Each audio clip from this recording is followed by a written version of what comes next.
alguns versículos aqui em Romanos 8, e depois também queremos ler alguns versículos em Filipenses capítulo 3. Então, vamos primeiramente ao capítulo 8. Nós nos propusemos a compartilhar aqui hoje, né, um tema com os irmãos, que é a atitude do cristão para consigo mesmo. E para isso, então, nós queremos usar alguns versículos aqui de Romanos 8, que nos serão muito úteis, e também alguma coisa de Filipenses capítulo 3, tá bem? Vamos aqui a Romanos 8, primeiramente, então. Porque os que são segundo a carne, inclinam-se para as coisas da carne. Mas os que são segundo o Espírito, para as coisas do Espírito. Porque a inclinação da carne é morte, mas a inclinação do Espírito é vida e paz. Porquanto a inclinação da carne é inimizade contra Deus, pois não é sujeita à lei de Deus, nem em verdade o pode ser. Portanto, os que estão na carne não podem agradar a Deus. Até aqui, em Romanos. Agora vamos a Filipenses, capítulo 3. Vamos começar com 3. Vamos ler apenas alguns versículos aqui. Porque a circuncisão somos nós que servimos a Deus em espírito e nos gloriamos em Jesus Cristo e não confiamos na carne. Ainda que também podia confiar na carne. Se algum outro cuida que pode confiar na carne, ainda mais eu, circuncidado ao 8º dia, da linhagem de Israel, da tribo de Benjamim, hebreu de hebreus. Segundo a lei, fui fariseu. Segundo o zelo, perseguidor da igreja. Segundo a justiça que há na lei, irrepreensível. Mas o que para mim era ganho, reputei-o perda por Cristo.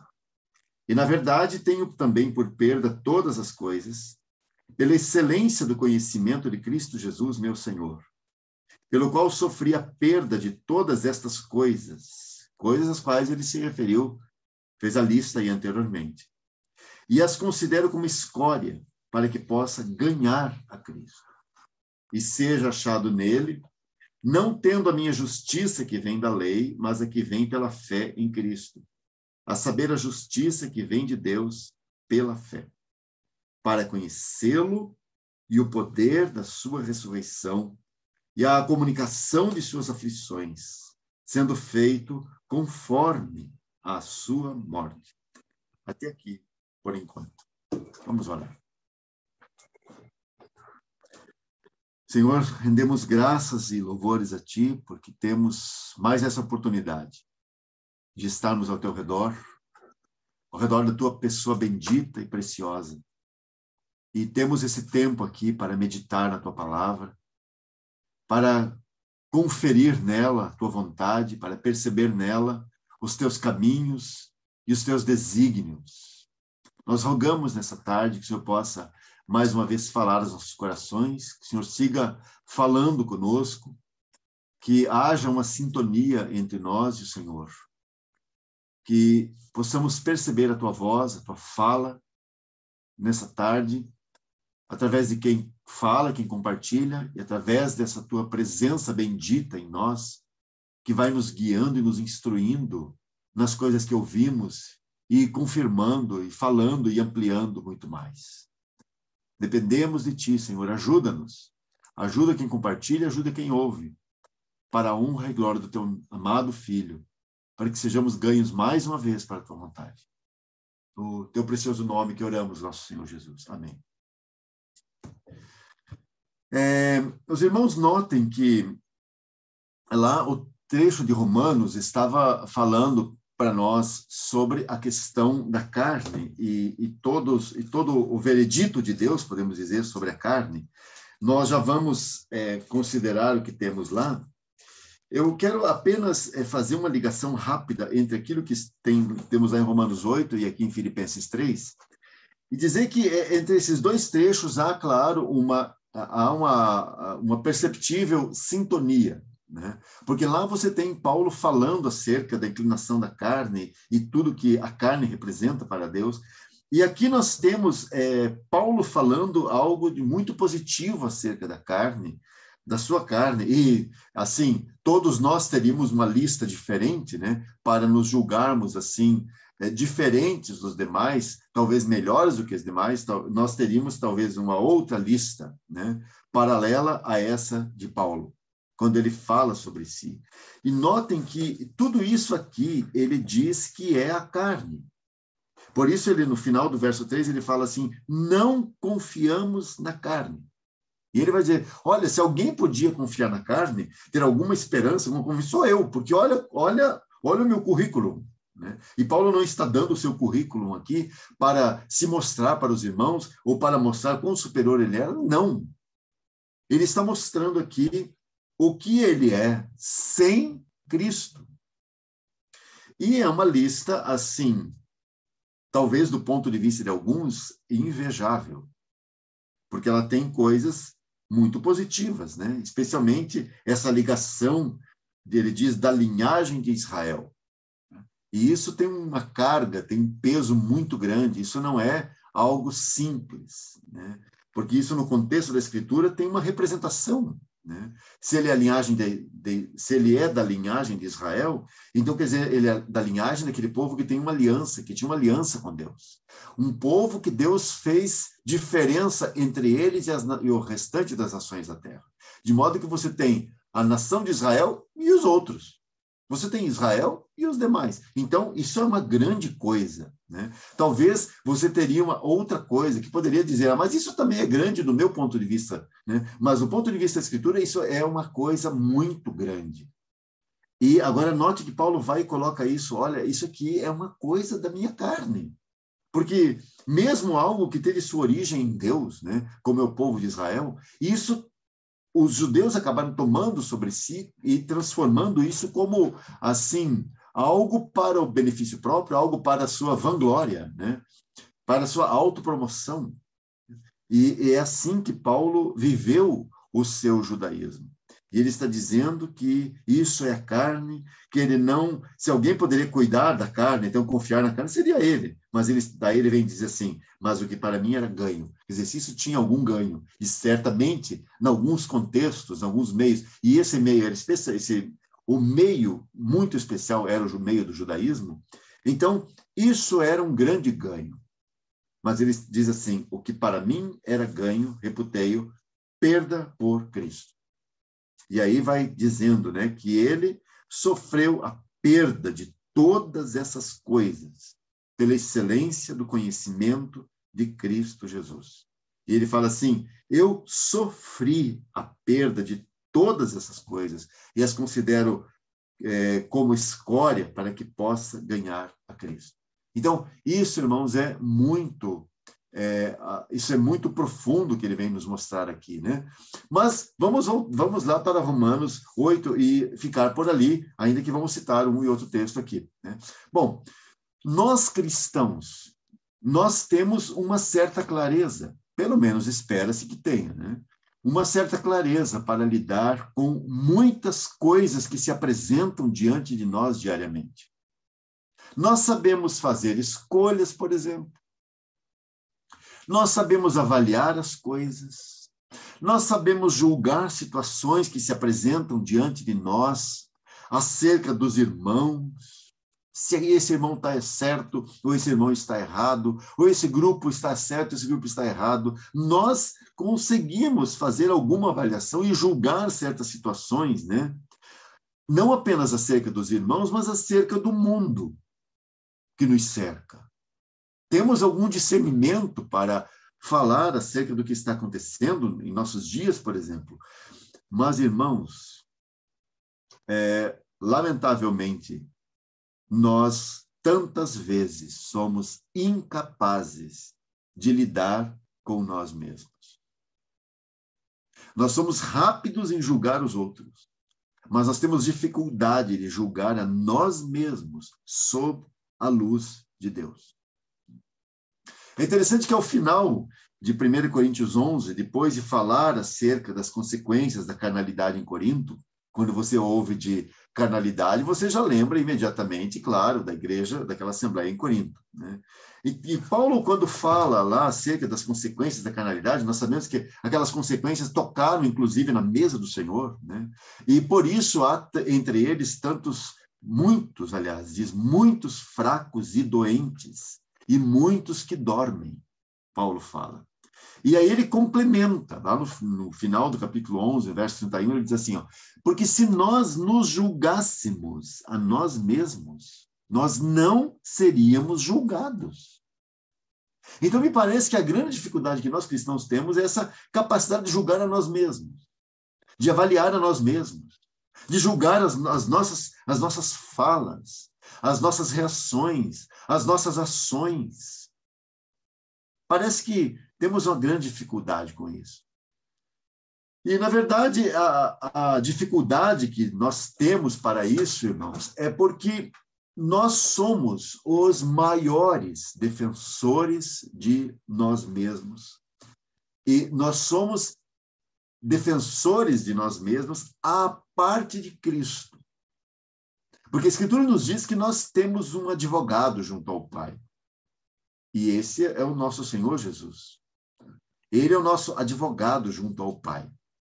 Mas, ao que parece, nós não nos contentamos com esse advogado celestial, divino e celestial. E tantas vezes, por isso, nós nos tornamos os defensores de nós, maiores defensores de nós mesmos, separados de Cristo, porque Cristo já nos defende. Mas nós, tantas vezes, tomamos a dianteira, tomamos a frente, e nós sempre estamos prontos e dispostos a apresentar alguma defesa em nosso favor. E a defesa que apresentamos é sempre, claro, em favor da nossa carne. Pode perceber.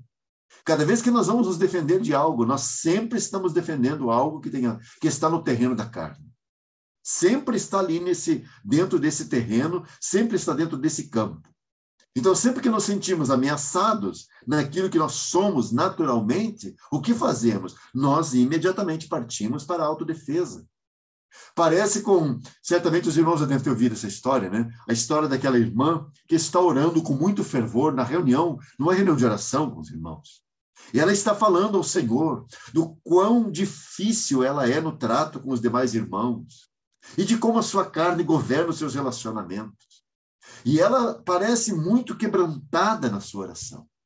Até que alguém próximo dela, junto com a oração dela, diz um amém vigoroso, justo numa daquelas frases, de como ela é carnal, como ela é difícil. E então, imediatamente, aquela irmã fica toda ofendida e se cala.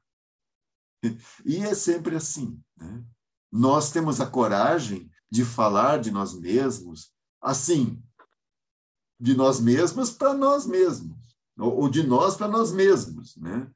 Mas se alguém aparece e concorda conosco, ou aponta as mesmas coisas que nós já percebemos, como nós nos sentimos?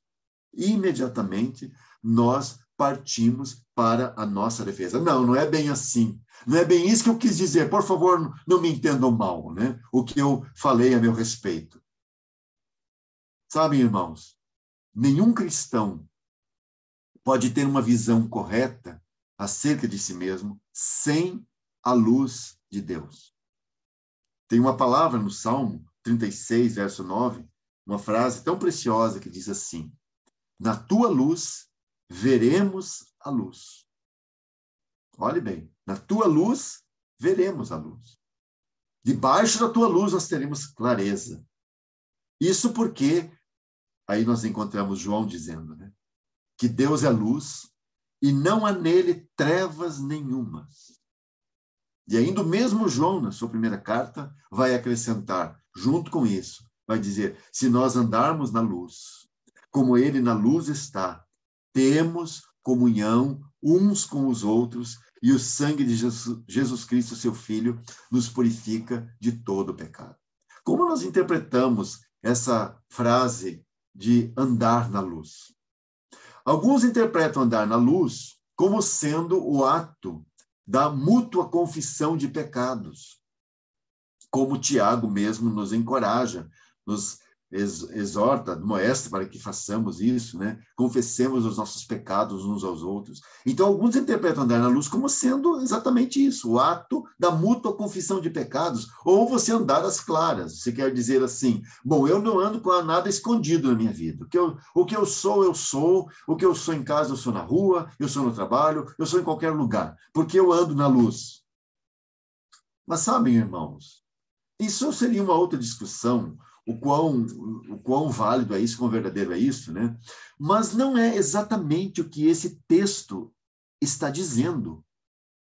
Andar na luz é andar debaixo daquilo que Deus mostra e diz a nosso respeito. Isso é andar na luz.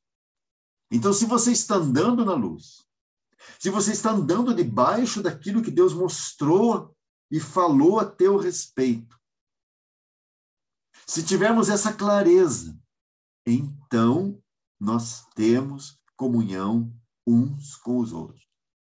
Eu espero que os irmãos estejam entendendo. Andar na luz é andar debaixo da clareza, daquilo que Deus mostra e diz a nosso respeito. Então, por isso, na tua luz, nós veremos a luz. Na tua luz, nós veremos todas as coisas com clareza. E é isso que todos nós precisamos. A razão dos problemas e dos conflitos, irmãos, que nós criamos no convívio com os irmãos, nós criamos no convívio uns com os outros, tem a sua origem. Pensa bem. A razão dos problemas e conflitos tem a sua origem na falta de andar sob a luz de Deus. Nós temos tantas vezes uma visão obscurecida acerca do Senhor. Nós temos tantas vezes uma visão obscurecida dos irmãos. E mais ainda, nós temos uma visão obscurecida acerca de nós mesmos. E por causa disso, por termos essa visão obscurecida acerca de Deus, acerca dos irmãos e de nós mesmos, naturalmente nós iremos gerar problemas, iremos gerar conflitos entre os santos. Pois considere, não era exatamente essa a situação em Corinto? Porque eles estavam com tantos problemas relacionais entre eles? É porque eles não estavam andando na luz de Deus. Isso não quer dizer que eles não estavam andando assim, então, como naturalmente alguns entendem, né? Ou interpretam andar na luz, não estavam andando em confissão de pecados. Não, irmão. O problema não era esse. O problema é que eles não tinham clareza acerca de si mesmos. Eles não tinham a luz de Deus, não estavam andando debaixo dessa luz que Deus nos dá. E qual é a luz que Deus nos dá? Por que tantas vezes nós criamos problemas? Porque a nossa carne é sempre aquele elemento que nós estamos defendendo. É porque nós ignoramos aquilo que Deus pensa a nosso respeito. Aquilo que Deus, na verdade, ignoramos o julgamento de Deus sobre a nossa carne. E sabem, qual é o julgamento de Deus sobre a carne? Sobre nós mesmos, aquilo que nós somos naturalmente. Irmãos, o julgamento de Deus sobre a carne é sempre este. 2 pontos. A carne para nada aproveita. Você lembra disso? João capítulo 6, verso 63. A carne para nada aproveita. Então, seja o pecado da carne ou a justiça da carne, a carne é sempre inútil. De modo que aquele que é nascido da carne, não importa onde ele tenha nascido, e nem quem ele seja, é sempre carne. Você tem a carne de reis e você tem a carne de plebeus. A carne de ricos e a carne de pobres. Você tem a carne de pessoas cultas e a carne de pessoas que não são tão cultas. Irmãos, tudo é carne. Tudo, aos olhos de Deus, é a mesma coisa. Tudo é inútil. A carne é sempre carne. É assim que Deus vê o homem. seja a carne nos pecados mais inofensivos, aqueles pecados que nós achamos, não, isso é quase, existe uma expressão, né, na nossa cultura, chamada de mentira branca, né? Ah, então, você contou uma história lá, mas você não tinha maldade ao contar aquela história, né? Aquela mentira. Então, é uma mentirinha branca. Então, tem alguns pecados que nós julgamos inofensivos. E, claro, tem aqueles pecados que nós julgamos mais grosseiros. Não importa, irmãos. Seja a carne nos pecados mais inofensivos, seja a carne nos pecados mais grosseiros, ela é sempre a carne. Seja a carne nos púlpitos, às vezes a carne está nos púlpitos. A carne também está nos ouvintes. A carne está nas orações que fazemos. A carne está na santificação e na consagração a Deus. Quanto de consagração e santificação ao Senhor, quanto disso hoje não é outra coisa senão ostentação da carne. Nós encontramos a carne na leitura da Bíblia. Nós encontramos a carne no estudo da Bíblia. Você já pensou? Nos campos mais santos, nós encontramos a carne. Você encontra a carne no cântico de hinos. Você encontra a carne fazendo o bem. E sabem, irmão, todas essas coisas são coisas boas. Mas nada disso, diz o Senhor Jesus, pode ser utilizado se procede da carne, porque a carne para nada aproveita, é o que o Senhor falou. E agora, indo para Romanos capítulo 8, nós temos aqui algumas observações que o Espírito Santo faz. Eu diria assim, algumas observações adicionais acerca da nossa carne. E para isso peço que os irmãos acompanhem aqui, é a primeira parte do versículo 6 do capítulo 8 de Romanos.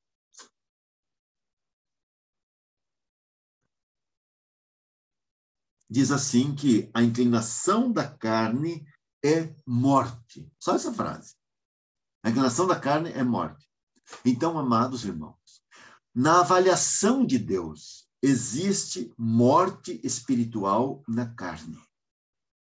É como aquela frase lá do Antigo Testamento, tem morte na panela. A nossa carne é como uma grande panela.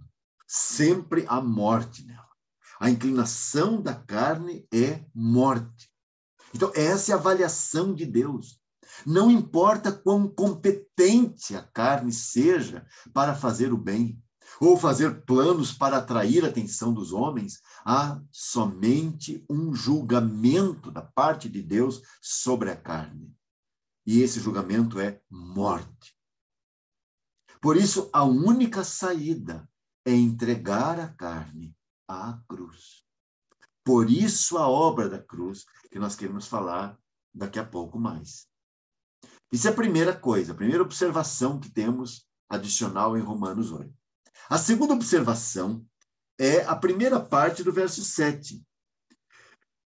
A inclinação da carne é inimizade contra Deus. Tá? E essa frase que eu quero que os irmãos percebam. A inclinação da carne é inimizade contra Deus. Importante dizer que a palavra inclinação aqui, em grego, é a palavra phronema. E essa palavra aparece apenas 3 vezes no Novo Testamento. E essas 3 vezes em que aparece a palavra no Novo Testamento estão exatamente aqui em Romanos, capítulo 8. As 3 ocorrências de phronema estão aqui em Romanos 8. Phronema significa aquilo que alguém tem em mente, ou os pensamentos e propósitos do coração.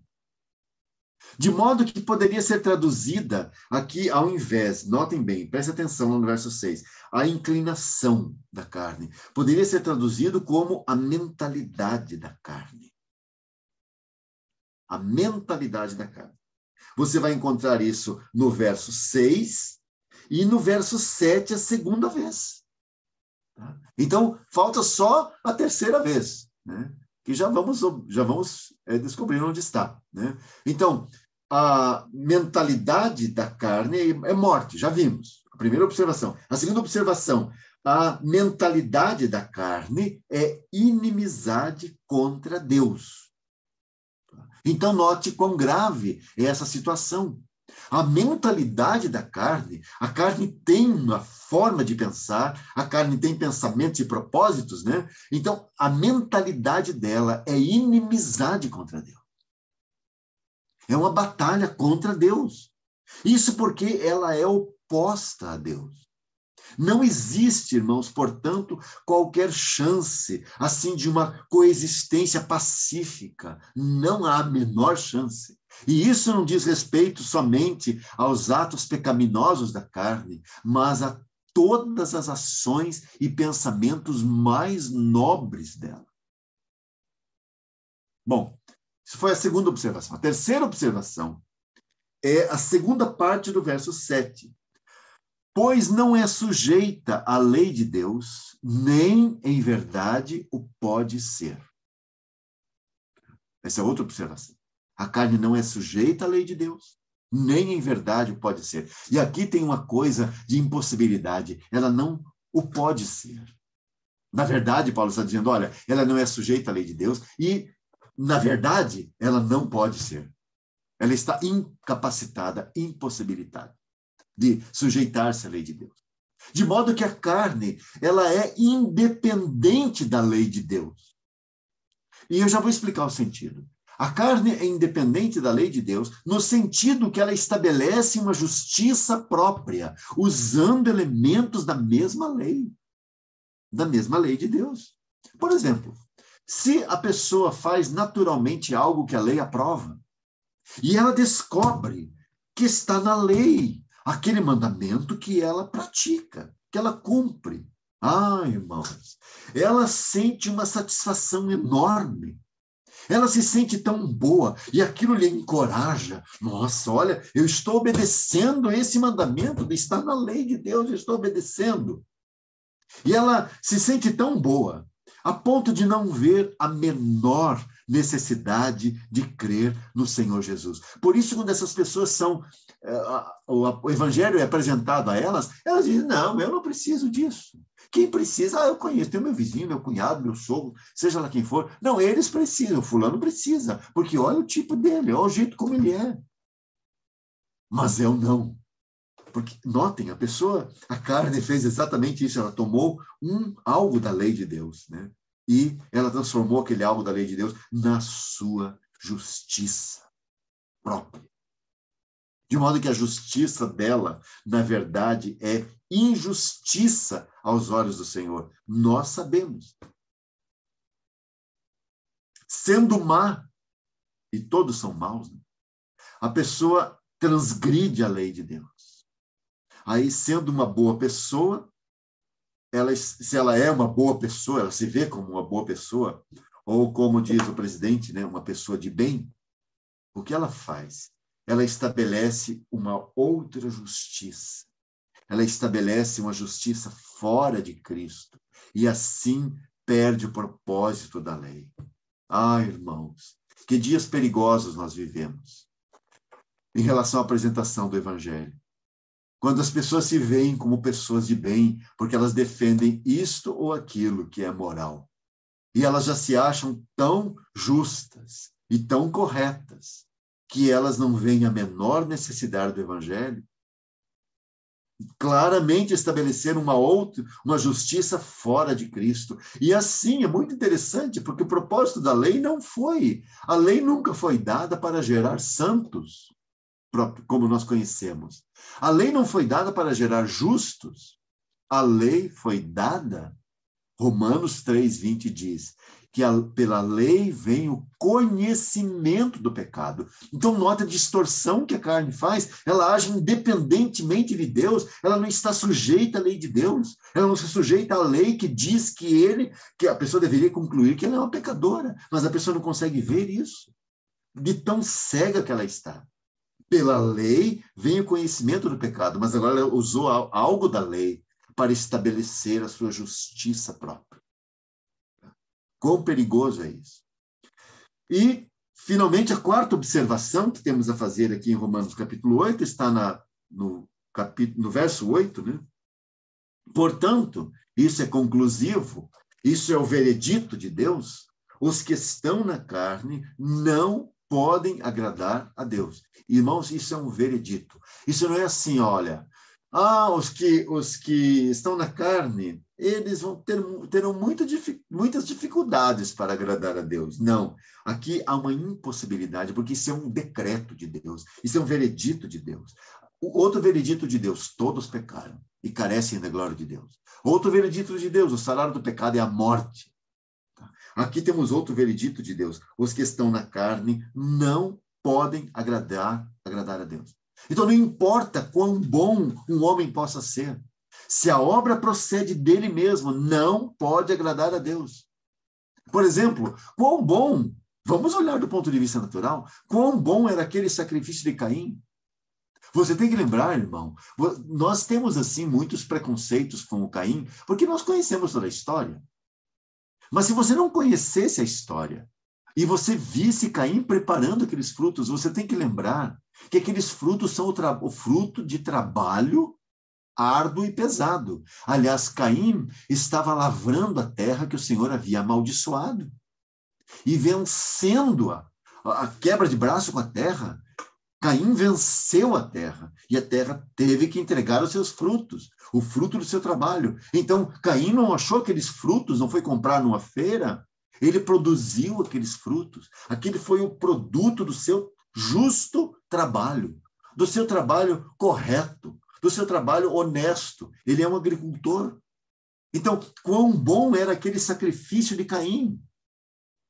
E, no entanto, nós encontramos na Escritura que ele e o seu sacrifício foram rejeitados por Deus.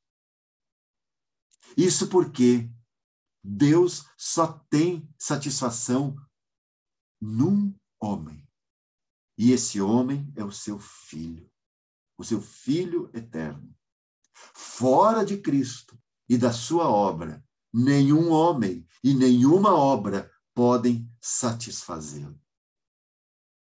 Irmãos, tudo que procede da carne procede do ego do homem e é realizado na força natural.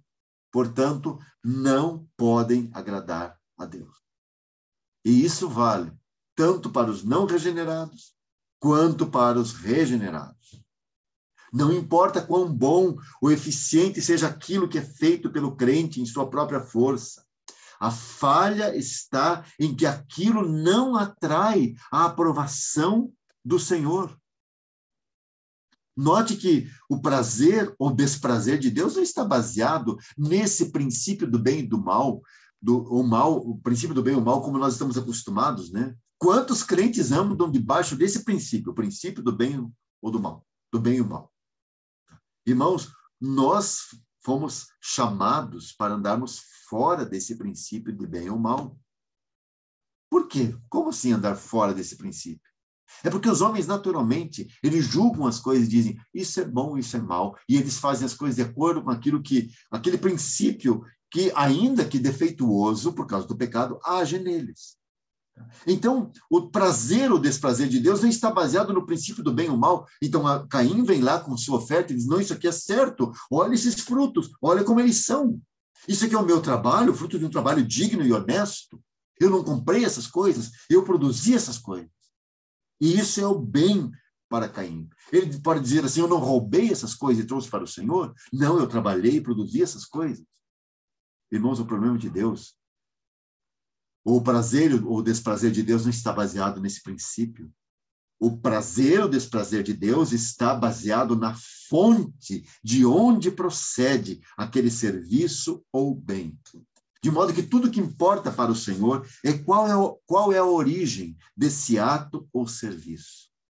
E isso é tudo o que importa para Deus. De onde procede. Bom, com essas 4 frases poderosas, essas 4 observações que temos aqui em Romanos 8, 5 a 8, nós vemos como Deus vê a carne e todos os seus feitos.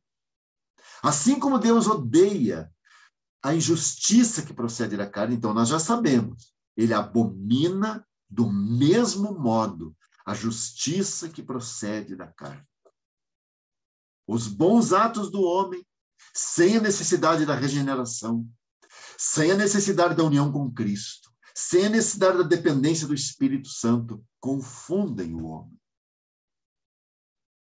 E para a decepção deste mesmo homem, os seus bons atos não são menos carnais do que imoralidade, maledicência ou qualquer outra obra má.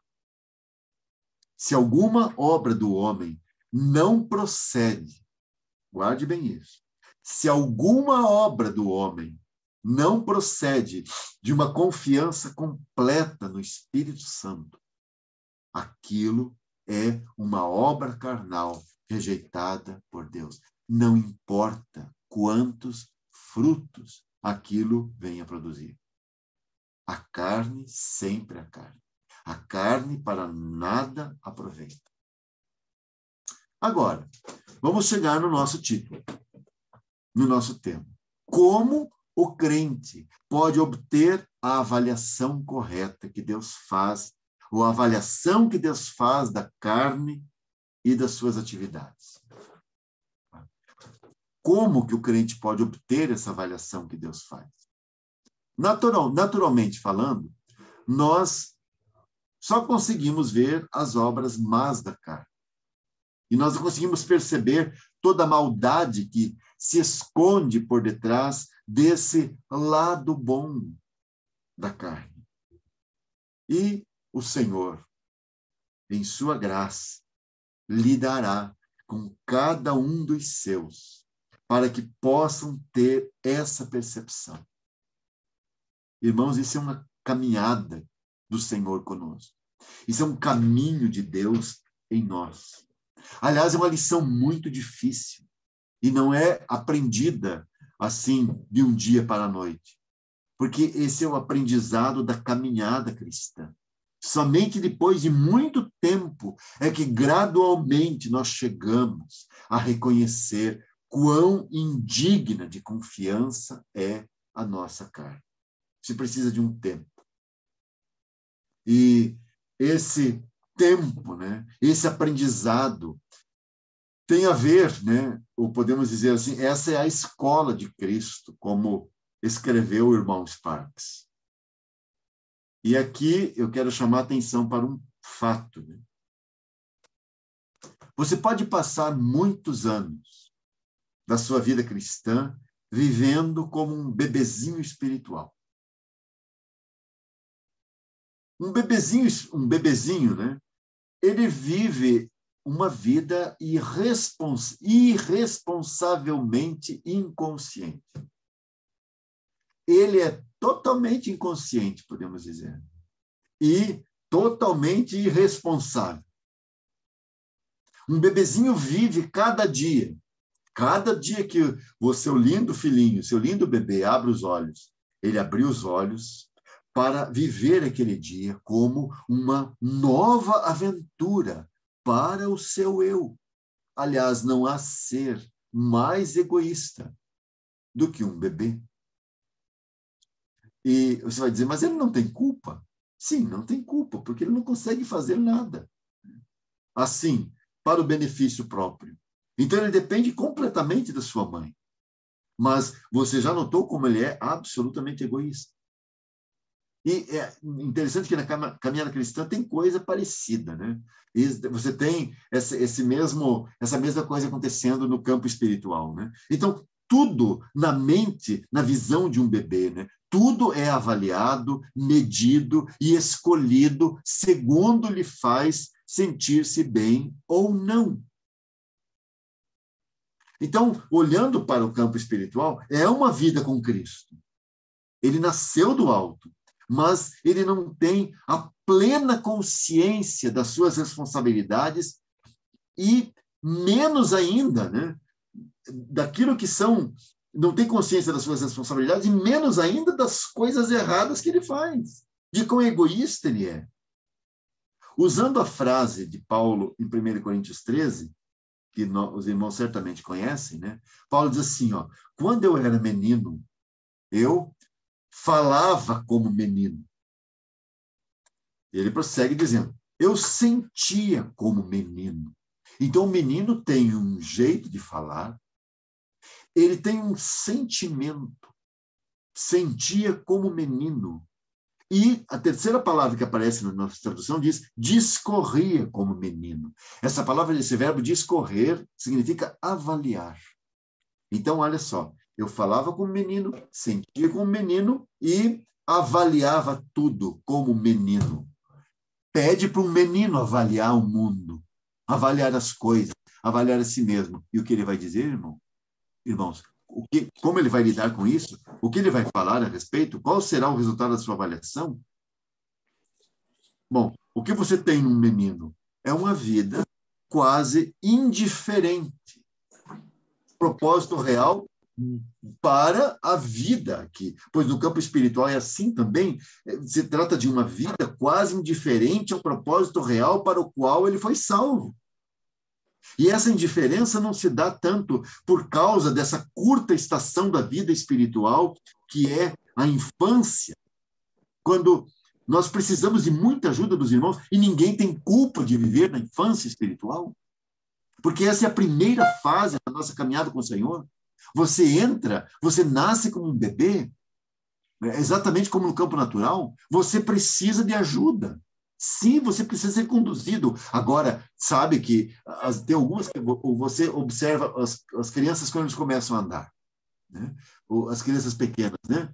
E o que acontece? Você vai lá querer ajudar, ele empurra sua mão, ele não quer ajuda, porque ele diz, eu já sei andar, né? E ele dá alguns passos rapidamente, coordenadamente, e de repente se arrebenta no chão, né? E assim acontece com alguns bebês espirituais, né? Eles têm os mesmos ímpetos. Então, eles dão aquelas corridas, né? Eles saem desenfreadamente e logo se machucam, né? Mas nós não podemos condená-los. Você não precisa repreender uma criança. Um bebê, ele está aprendendo a se locomover, ele está aprendendo a andar.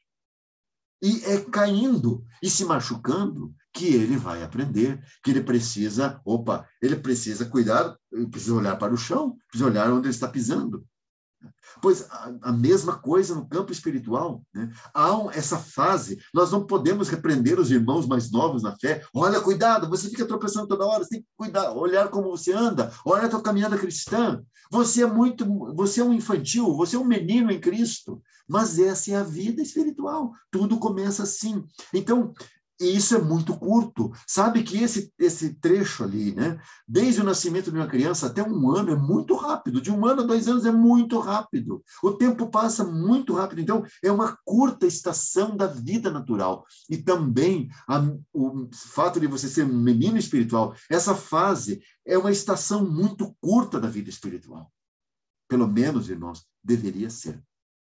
Mas, lamentavelmente, há uma longa estadia nessa condição por parte de alguns. E esse é um problema, e isso vem por causa da indiferença dessa pessoa com o propósito real para o qual ele foi salvo. Então, fica sempre naquele ponto, não consegue avançar. Há uma longa estadia nessa estação de meninice espiritual, de infância espiritual. Note, por exemplo, quanto tempo dura o interesse de um bebê por alguma coisa? É muito interessante. Ele não consegue parar muito tempo. Ele sempre está atrás de alguma coisa que o distraia. E sabem, lamentavelmente, quantas igrejas, elas criam uma estrutura justo para manter esses bebês sempre na infância. E então os líderes desses lugares, né, eles têm que ser muito criativos. Eles têm que ser criativos para manter os jovens. Eles têm que ser criativos para manter as crianças. E eles têm que ser criativos para manter aquele grande orfanato que eles dirigem. Aquela grande creche, talvez. Né? Aquele grande jardim de infância que eles têm ali. Porque são só bebês, e aqueles bebês precisam ser entretidos, precisa haver entretenimento, porque senão aqueles bebês choram e eles saem engatinhando ou andando, tropeçando, mas eles vão embora. E vão embora para outros lugares, onde eles vão achar aquele entretenimento que eles estão atrás, né? Porque o negócio da infância sempre está ligado com muita atividade, né? Com muita distração. E é assim, irmãos. E, lamentavelmente, você vai encontrar, então, esses lugares que darão o suporte para essa eterna meninice dos crentes, essa eterna infância. E chega ao mesmo ponto em que eles estão completamente indiferentes na sua vida espiritual. Porque não há como você se preocupar com sua vida espiritual e você, assim, manter o seu eu no foco. Né? Não tem como, irmãos. Ou você está atento à sua vida espiritual e tendo discernimento sobre ela, então você é daqueles que está correndo atrás do que fazer, atrás de uma distração.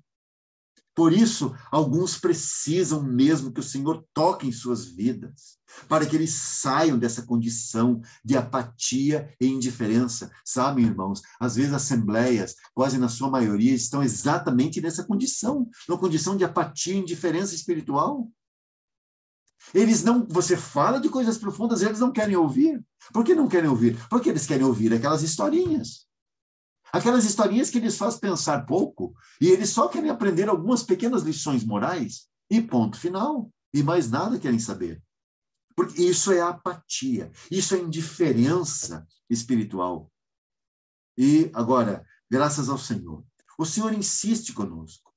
E quando a pessoa ouve o Senhor, e ela retorna para o Senhor, então ela seguirá em frente.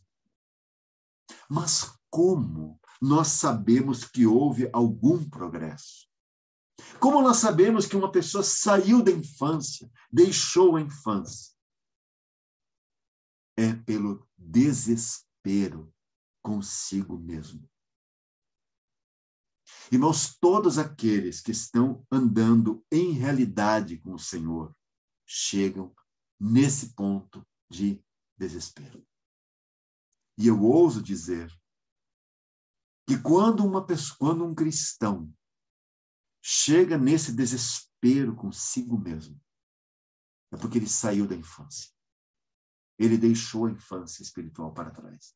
E ele deu um passo em direção ao crescimento espiritual, ou deu um passo de avanço rumo ao crescimento espiritual. Quando entra em desespero consigo mesmo. Esse é o quadro descrito em Romanos capítulo 7, que antecede aqui esse trecho que nós lemos do versículo 5 ao 8 de Romanos 8. Certamente os irmãos conhecem o capítulo 7, né? E você não pode chegar no 8 sem passar pelo capítulo 7. E sabe que o capítulo 7, ele tem pelo menos 8 frases aí terríveis. E muitos já questionaram se ali está descrito o Paulo ou o Saulo. Se você tem aqui o Paulo antes de Cristo ou o Paulo depois de Cristo. Ou o crente ou o incrédulo. E aquelas declarações, as declarações que temos aqui, elas são para lá de contundentes, né? Por exemplo, ele diz assim, ó, eu sou carnal, vendido sob o pecado. Isso é uma frase, uma declaração terrível. Outra frase, o que quero, isso não faço, mas o que aborreço, isso faço. Já pensou? Que drama! Outra frase, eu sei que em mim, isto é, na minha carne, não habita bem algum. Olha só. Uma outra frase. O querer está em mim, mas não consigo realizar o bem. Já pensou que conclusão é essa, irmão? Outra. Não faço o bem que quero, mas o mal que não quero, esse faço. Quantos conseguem dizer, eu sou exatamente assim? Outra frase, quando quero fazer o bem, o mal está comigo. O mal está presente. Só decidir fazer o bem, o mal já está ali. Já se apresenta. Outra frase, vejo nos meus membros outra lei que batalha com a lei do meu entendimento e me prende debaixo da lei do pecado que está nos meus membros. Outra frase, Miserável homem que eu sou, essa nós conhecemos bem. Miserável homem que eu sou, quem me livrará do corpo desta morte? E esse é o clamor que termina esse capítulo 7. A ponto de nós ficarmos assim, mas Paulo, e a resposta para isso tudo aqui? Onde está? E nós tentamos achar isso em Romanos 8 e nós ficamos meio frustrados, porque aparentemente não tem uma saída, Paulo não está dizendo, mas Paulo do céu, qual a resposta para isso que tem no capítulo 7? Para isso tudo que você falou. Agora, que Paulo está sendo descrito aqui, é Paulo ou Saulo? Seria Paulo antes ou depois de Cristo? Sabem, irmãos, seria uma tolice muito grande. Seria um desconhecimento da vida espiritual achar que Romanos capítulo 7 trata-se de Paulo antes de Cristo. De fato, o que você tem em Romanos capítulo 7 é um homem em Cristo. Um homem em Cristo, andando sob a luz de Deus. Lembra? Se andarmos na luz, como Deus está na luz. Por isso, a clareza acerca de si mesmo aqui. E aqui nós temos essa atitude do crente para consigo mesmo, né, irmãos? Qual deve ser a atitude do crente para consigo mesmo? Você está se vendo? Você está vendo quem você é sob a luz de Deus? Você tem clareza acerca de si mesmo? Isso porque nenhum homem pode chegar sinceramente à conclusão como essa. Eu sei, olhe bem, eu sei. Como ele sabe? Porque ele concluiu que é um pecador. Ninguém pode concluir que é um pecador se o Espírito Santo não lhe abrir os olhos. Eu sei que em mim, isto é, na minha carne, não habita bem algum. Nenhum homem, irmãos, pode dizer uma coisa dessas, pode chegar a essa conclusão sem a iluminação dada pelo Espírito Santo. Agora, quantos filhos de Deus chegam a esse ponto? Lamentavelmente, não são todos. Mas quem chega, certamente avançou na jornada cristã. Por isso eu falo que, estamos dizendo aqui, né, que onde há esse desespero é o sinal da saída da infância espiritual. Porque topou consigo mesmo, encontrou a si mesmo, e o mal que habita a carne como um mal que habita em si mesmo.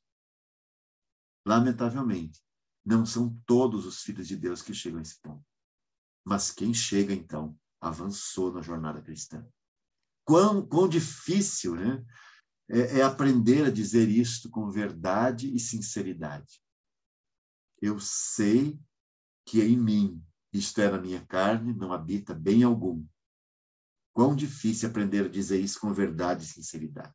Aliás, nós podemos dizer positivamente, então, que essa é uma conclusão, ou que essa conclusão é uma crise de crescimento.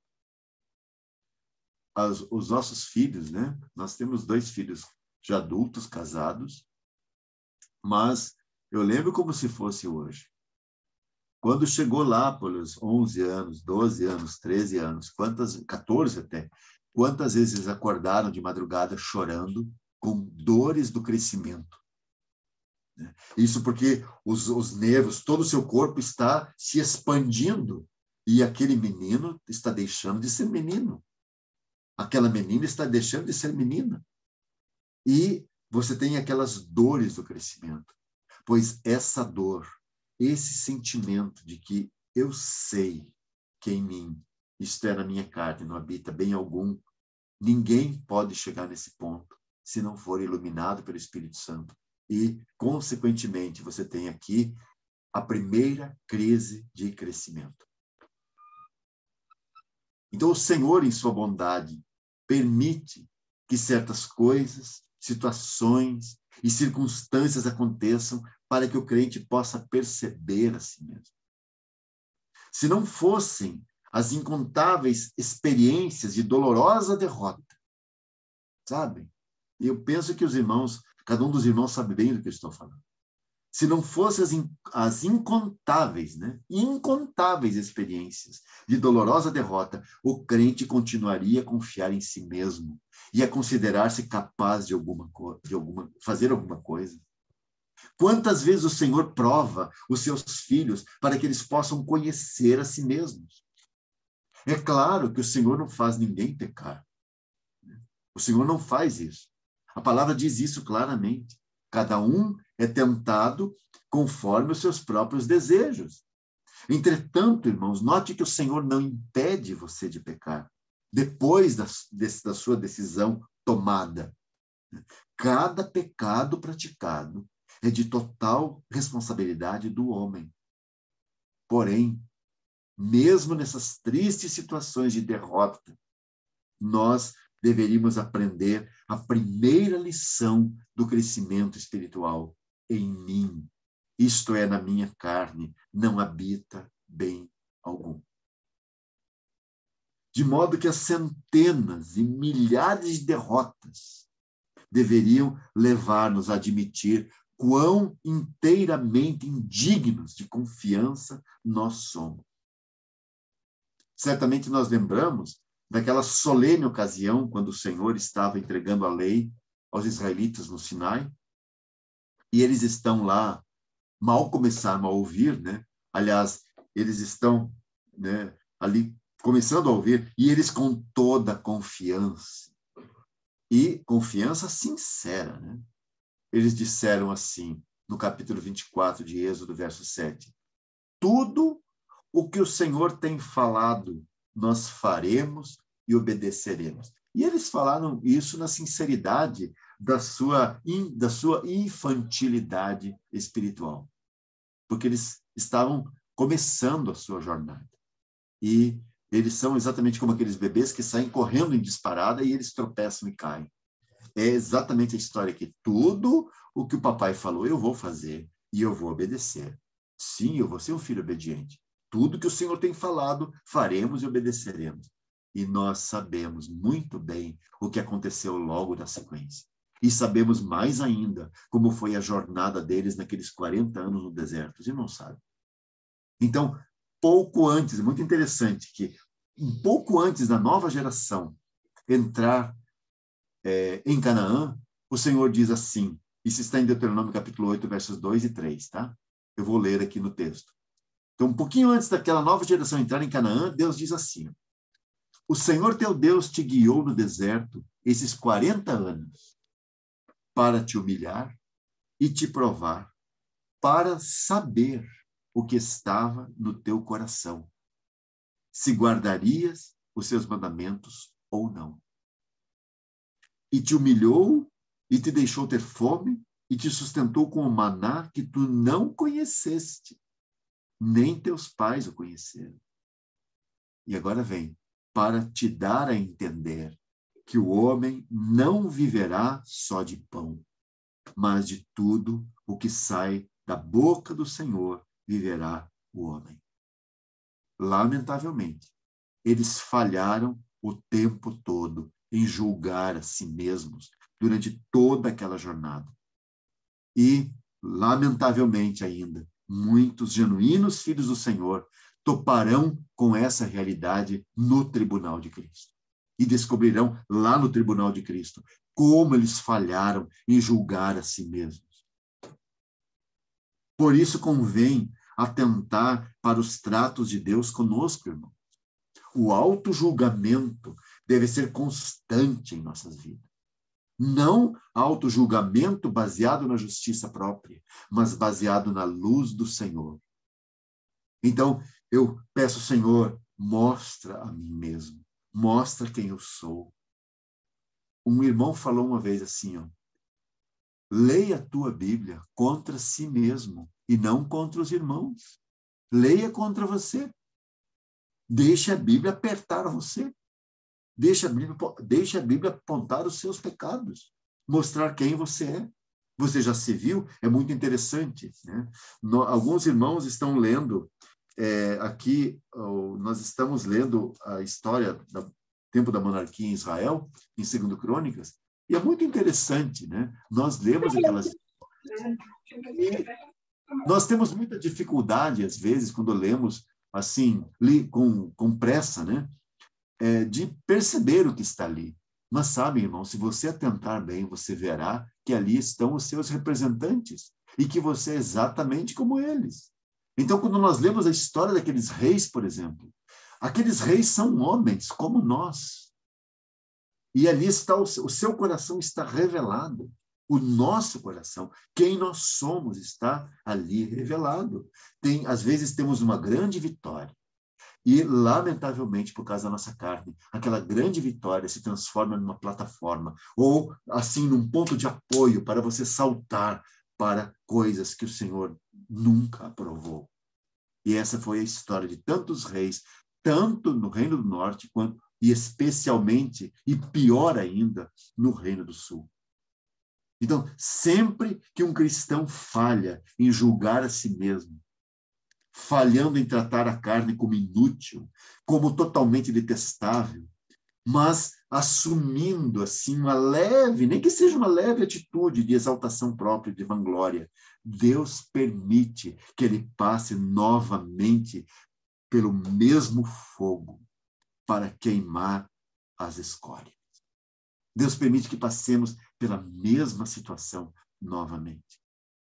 Mas quão poucos há que se humilham e reconhecem a sua impureza.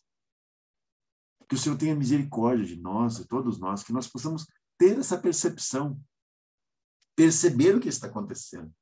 Que nós possamos ler esse livro contra nós mesmos.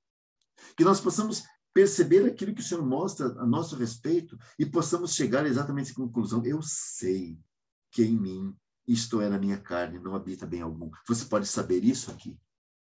Mas você sabe na sua experiência? Você sabe no seu caminhar? Você tem percebido isso? Você tem chegado a essa conclusão? Você tem detestado a sua carne? Ou você tolera o lado bom dela? Que o Senhor tenha misericórdia de nós e possa ensinar a todos nós. Todos nós estamos nessa escola de Cristo, como disse o irmão Sparks. Todos nós estamos nesse aprendizado, fomos trazidos para essa escola. Então, que sejamos aprovados. E a expressão aprovação, nós sabemos que por trás dela quer dizer ou pressinte. A aprovação pressinte provação. Então você passará, o Senhor permitirá que você passe, para que você possa ser provado aí e aprovado. Sair lá do outro lado aprovado. O Senhor tenha misericórdia de todos nós e possa nos ensinar e seguir falando aos nossos corações. Vamos orar. Senhor, damos